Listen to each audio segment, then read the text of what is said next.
Hi viewers, இதுதான் கெளுத்தி மீன். ஆற்றுல புஷ்னு வந்தது. எப்படி இருக்குது பாருங்கள். எல்லாம் மீசை, அதான் மீசைனா கொடுக்கு சொல்லுவாங்கள்ல, அதில் தான் கொட்டின்னு சொல்கிறாங்க. அதில் கை வைக்க முடியாது அவ்வளோ சீக்கிரம். பாருங்கள் எப்படி இருக்குதுன்னு. கையை வச்சா கொட்டிடும். ஆனால் இதை ஆயறதுக்கு ரொம்ப கஷ்டப்படணும். தண்ணி இருத்துட்டு அதுக்கப்புறம் சாம்பல் போட்டு இதை ஆயணுங்க. மீன் குழம்பு டேஸ்ட்டாக இருக்கும். மீன் ஆற்று மீன் குழம்புன்னா அவ்வளோ டேஸ்ட்டாக இருக்கும். ரொம்ப வருஷம் ஆச்சு இந்த மீனை சாப்பிட்டு. இப்போ தான் எடுத்துகிட்டு வந்தாங்க. எப்படி ஒரே இடத்துல இருக்குது பாருங்களா எல்லா மீனும். நிறைய பேர் இந்த கெளுத்தி மீன் பார்த்துருக்க மாட்டாங்க. ஏன்னா ஓரளவுக்கு பெரியவங்களாம் பார்த்துருப்பாங்க, சின்ன பிள்ளைங்களாம் பார்த்துருக்க மாட்டாங்க அந்த கெளுத்தி மீன். எப்படி இருக்குது பாருங்கள். அதாவது இது கடலில் தேலி மீன் சொல்லுவாங்க. இது ஆற்று மீன் கெளுத்தின்னு சொல்லுவாங்க. மீன் குழம்பு தாளிக்க போகிறேங்க. நல்லெண்ணெய் ஊற்றி வடகம் போட்டு சின்ன வெங்காயம் அரிஞ்சிக்கணும். சின்ன வெங்காயம் அரிஞ்சிட்டு வடகம் பொரிஞ்ச உடனே வெங்காயத்தை போடணும். நல்லா வெங்காயம் வதங்கின பிறகு தக்காளி பழம் போடணும். ஒரு பெரிய எலுமிச்சை பழம் அளவுக்கு புளியோகரை போட்டுக்கலாம். நல்லா வெங்காயம் வதங்கிடுச்சுங்க.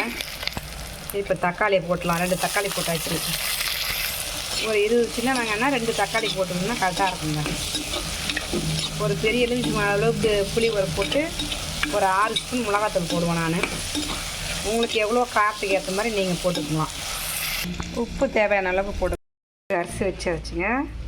இதில் ஒரு 6 ஸ்பூன் மிளகாத்தூள் போடுறோம். உங்கள் தேவைக்கு என்னவோ நீங்கள் போட்டுக்கலாம் காரத்துக்கு ஏற்ற மாதிரி.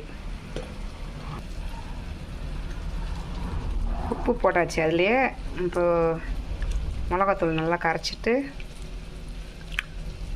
நல்லா கை போட்டு நல்லா கரைச்சிட்டோம்னா குழம்பு பதத்துக்கு வந்துடுது கரெக்டாக.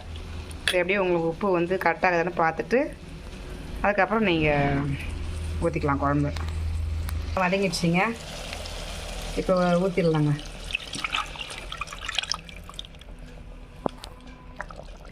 ஒரு 25 நிமிஷம் கொச்சித்துங்க குழம்பு. எண்ணெய் பிரிஞ்சு மேலே வந்துட்டு பாருங்கள். எண்ணெய்லாம் மேலே வந்துடுச்சிங்களா. இப்போ மீனை போட்டுடலாம். ஒரு வழியாக மீனை ஆஞ்சாச்சுங்க. ஆஞ்சி எடுத்துகிட்டு வந்துட்டேன். கஷ்டப்பட்டேன், ரொம்ப கஷ்டமாக தான் இருந்தது ஆயிரத்துக்கு. குழம்புல மீனை போட்டுடலாங்களா. மீனை போட்டுடலாங்க. மீனை போட்டு ஒரு 2 இல்லை 3 நிமிஷம் கொச்சா போதும் குழம்பு. தண்ணியில் மேய்ஞ்ச மீனில் இப்போ குழம்புல மேயுது பாருங்கள். குழம்புல மேயுதுங்களா பாருங்கள். நல்லா குழம்புல மேயுது. ஒரு 5 நிமிஷம் இல்லை 3 நிமிஷம் ஆச்சு எடுத்துடலாம் குழம்பு. ஏன்னா சீக்கிரமாக வெந்துடும். இது கருவேப்பிலை போட்டு இறக்கிட வேண்டியது தாங்க. முடிஞ்சு போச்சு. மீன் குழம்பு தயார். அதுவும் ஆற்றுல பிடிச்ச மீனுன்றது ரொம்ப டேஸ்ட்டாக இருக்கும் குழம்பு. நீங்களும் செஞ்சு பாருங்கள். கமெண்ட்ஸை சொல்லுங்கள். சப்ஸ்கிரைப் பண்ணுங்கள். அனைவருக்கும் நன்றி, வணக்கம். இட்லி ரெடி ஆகிடுதுங்க. மீன் குழம்பும் ரெடி ஆயிடுச்சு. ஒரு பிடிச்சிடலாமா அன்னைக்கு.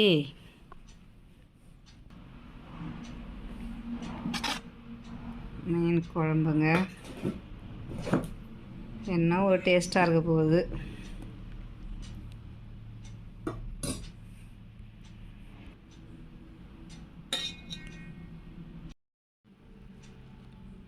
மீன் குழம்பு சாப்பிட்டு பார்த்து சொல்கிறேங்க.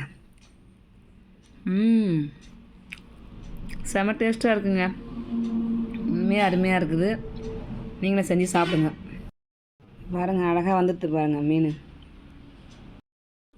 சிவாஜி சார் சொன்ன மாதிரி இது ரொம்ப டேஸ்ட்டாக இருக்குது. அப்படியே ஒரு இழுப்பாக வந்துடுதுங்க. முள் தனியாக அந்த பக்கம் பாருங்கள். பாருங்கள் அழகாக வந்துடுது பாருங்கள் மீன் முள்.